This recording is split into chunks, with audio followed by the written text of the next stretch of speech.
Top quality और consistent performance के लिए सिर्फ सिल्वर पंप नाम याद रखना। વધી સમાચાર નવસારીમાંથી બિલીમોરામાં મેળામાં રાઈડ તૂટી પડી 20 ફૂટની ઊંચાઈએથી રાઈડ નીચે પટકાઈ રાઈડમાં 10 જેટલા લોકો બેઠા હતા રાઈડ ઓપરેટર નીચે દબાઈ જતા ગંભીર ઈજાગ્રસ્ત થયો હોવાની પણ વિગતો છે ઈજાગ્રસ્તોમાં 2 મહિલા અને 2 બાળકો પણ ઈજાગ્રસ્ત થયા છે રાઈડ લગભગ 40 ફૂટની ઊંચાઈએ પહોંચ્યા બાદ જ્યારે નીચે આવી રહી હતી ત્યારે અંદાજે 20 ફૂટની ઊંચાઈએથી અચાનક તૂટી પડી મેળામાં હાજર લોકોના મોબાઈલ કેમેરામાં આ ભયાવહ ઘટના કેદ થઈ જેમાં રાઈડ તૂટવાના લાઈવ દ્રશ્યો સામે આવ્યા દુર્ઘટનામાં કુલ 5 લોકો ગંભીર રીતે ઈજાગ્રસ્ત થયા છે જેમાં 2 મહિલા 2 બાળકો અને 1 પુરુષનો સમાવેશ છે રાઈડનો ઓપરેટર રાઈડ નીચે દબાઈ જવાથી ગંભીર રીતે ઘાયલ થયો તેને તાત્કાલિક સુરતની હોસ્પિટલમાં ખસેડવામાં આવ્યો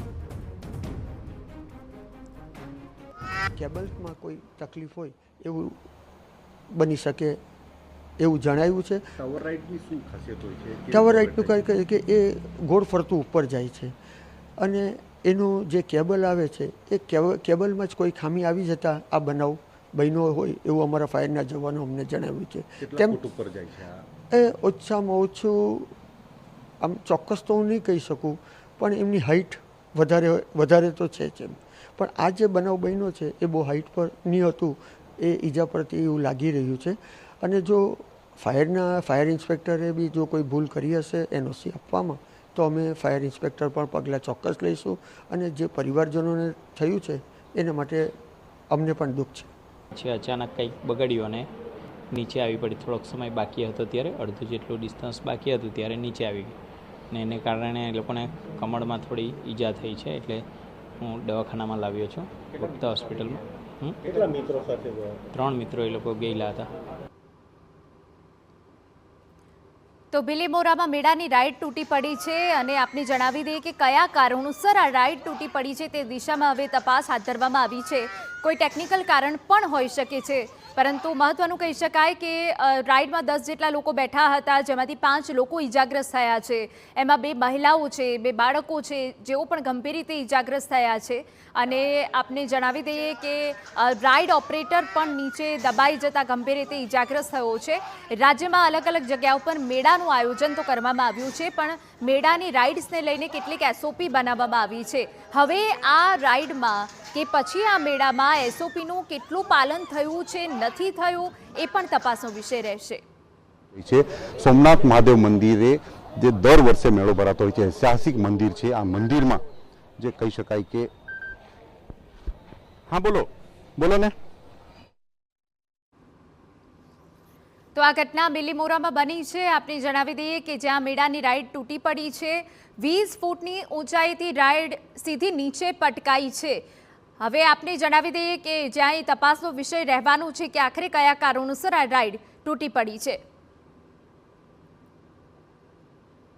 અમારા સંવાદદાતા નિલેશ ગામિત વધુ વિગતે વાત કરવા જોડાયા છે નિલેશ શું વિગત હાલ આપની પાસે મળી રહી છે આ ઘટના કેવી રીતે બની છે હાલ કેવી તપાસ ચાલી રહી છે નિલેશ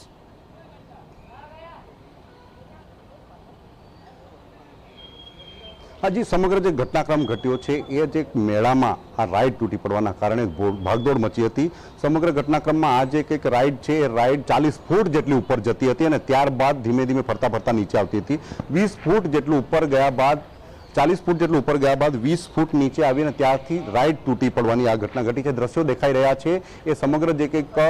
સિસ્ટમ છે એ સિસ્ટમ આખી વાંકી થઈ ગઈ છે અને ખાસ કરીને આજે ઓઇલથી ચાલતી હાઇડ્રોલિક સિસ્ટમથી ચાલતી આખી સિસ્ટમ હોય છે આને જે રાઈડ છે એ રાઈડ 40 ફૂટ ઉપર જતી હોય છે અને ત્યારબાદ ફરતા નીચે આવતી હોય છે અને એમાં લોકોને બરાબર જે બેસવા માટેની જે એંગલો લગાવવામાં આવતી હોય છે એંગલો બરાબર ફિટ કરવામાં આવેલી હોય છે પરંતુ આ જે સમગ્ર ઘટનાક્રમમાં ઉપર જે જતી વખતે આજે પાવર સપ્લાય છે પાવર સપ્લાયમાં અથવા તો કોઈ જે દોરડું હોય છે એસએસનું એમાં કદાચ ખામી સર્જાઈ હોઈ શકે આજે તૂટેલું દોરડું સામે દેખાઈ રહ્યું છે એ પ્રકારની ઘટના ઘટી હોવાની શક્યતાઓ જોવાઈ રહી છે ખાસ કરીને ફાયર વિભાગના અધિકારીઓ અને ખાસ કરીને જે કંઈક આ જે ફાયરના જે કંઈક રેસ્ક્યુ કરવા માટે જે જોડાયા હતા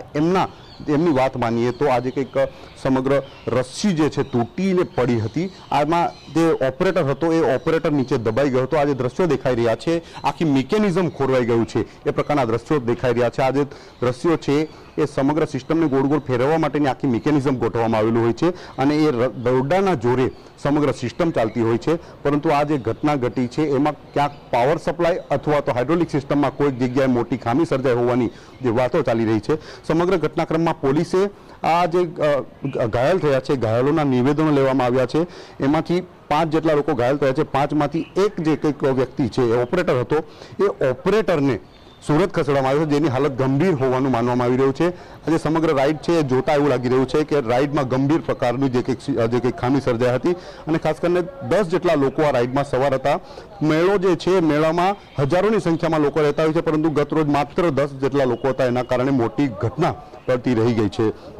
સમગ્ર ઘટનાક્રમમાં જે કહી શકાય કે એસઓપી બહાર પાડવામાં આવી છે. અગાઉ 2019માં જે કંઈક અમદાવાદ જેવી કાંકરિયા વિસ્તારમાં પણ ઘટના ઘટી હતી, જેને લઈને મોટી જે કંઈક જાનહાનિ થઈ હતી, એને લઈને એસઓપી બહાર પાડવામાં આવી હતી. એસઓપીમાં ડે ટુ ડે સમગ્ર જે કંઈક